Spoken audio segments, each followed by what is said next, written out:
The story of Wakefield's involvement in New Zealand starts in prison, which might tell you something. In 1826, a 30-year-old Wakefield was sentenced to 3 years in jail after he abducted a 15-year-old schoolgirl with plans to marry her and get hold of her family fortune. But while he was locked up, Wakefield came up with an elaborate scheme for a new kind of colony, which he thought would help ease social tensions in England, boost the British economy, and make Wakefield himself super rich and famous. You know, just the normal kind of thing you think about when you're in jail. Wakefield thought New Zealand was the perfect place to test out his new colonial system. After he got out of prison, he and his brothers got together with some financiers and set up the New Zealand Company. The success of this company hinged on a plan to buy land cheaply from Māori, sell it to rich colonists at a much higher price, then reinvest the profits in subsidising tickets for poor British workers to sail to New Zealand and become the labouring class. Wakefield sold his colony as a utopia where poor British workers could escape the crime and poverty of the Industrial Revolution in Britain. He described Wellington region as open, undulating plains, perfect for growing grapes, olives and wheat. Not exactly an accurate description. But there was another faction in Britain who had some serious concerns with this plan. The missionaries in Aotearoa thought Wakefield's colonisation scheme would inevitably lead to the, quote, conquest and extermination of Māori. They were backed up by a group called the Aborigines Protection Society, which had been founded a few years earlier to protect the rights of Indigenous people all over the world. The authorities in London felt caught between two choices. Either they allow uncontrolled colonisation by the likes of Wakefield and the French, or take control of New Zealand and impose what they thought would be a more orderly kind of colonisation. By 1843, the New Zealand Company had established settlements in Nelson, Wellington and Whanganui, but they needed more farmland to make those settlements self-sustaining.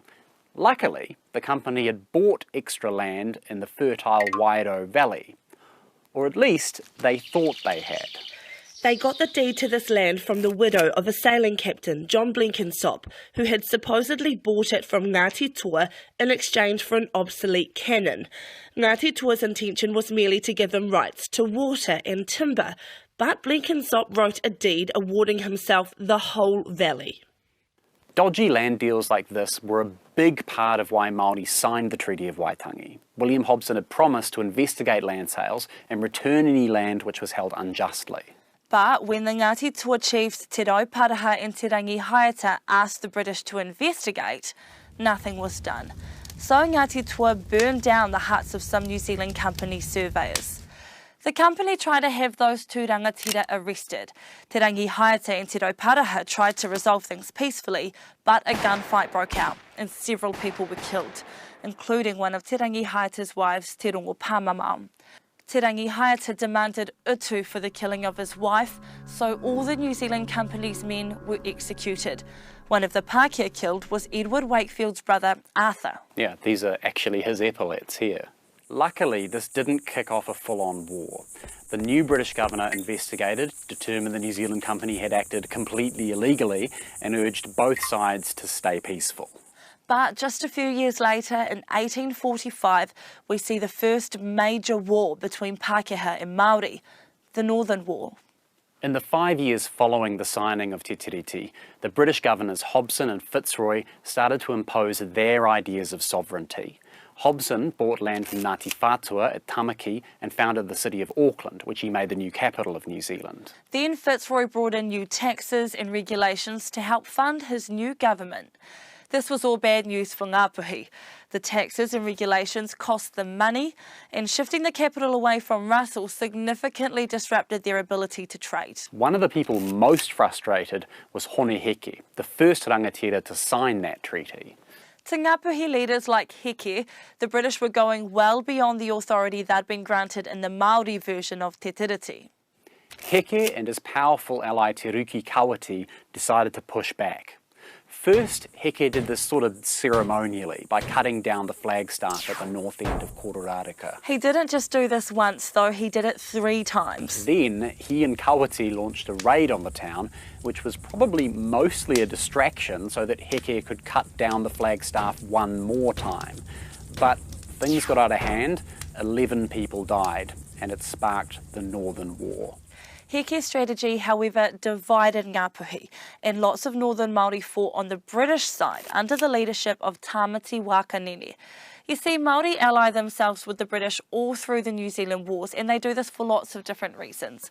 Sometimes it's personal. For example, Tāmati Wakanene thought Hone Heke was a cheeky young upstart who should show more respect to his elders, and in other cases, it's opportunistic.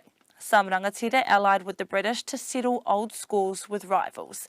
But there were also genuine disagreements about whether fighting the British was a good idea. Many rangatira felt this was a war they couldn't hope to win in the long run.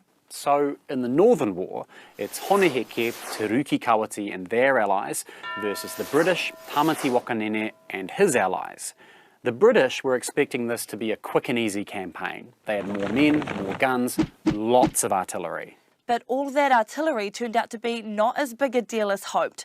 That's because Māori had invented trench warfare. Māori had already got pretty good at building fortifications to defend against gunfire during the musket wars. They built flax screens, wooden walls and ditches to block musket balls, slow down enemy charges and give their warriors better positions to shoot from.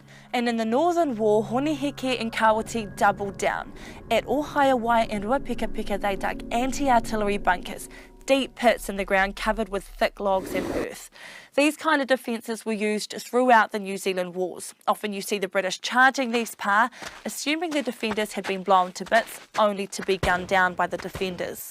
Māori also used ambushes and guerrilla warfare to outmaneuver the British forces.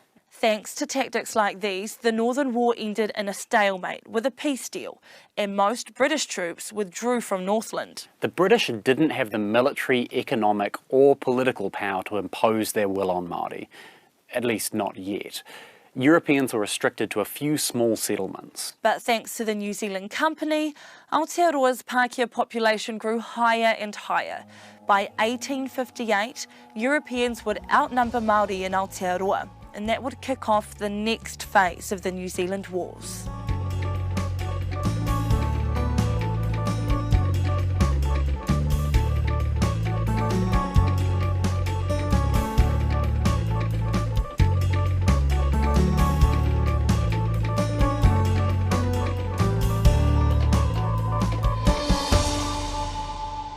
Thanks for joining us on the Aotearoa History Show, produced by RNZ and made possible by the RNZ New Zealand On Air Digital Innovation Fund. Thanks so much for listening, guys.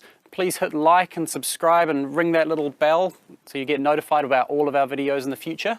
And make sure to catch us on our next episode. Ka kite! Ka kite.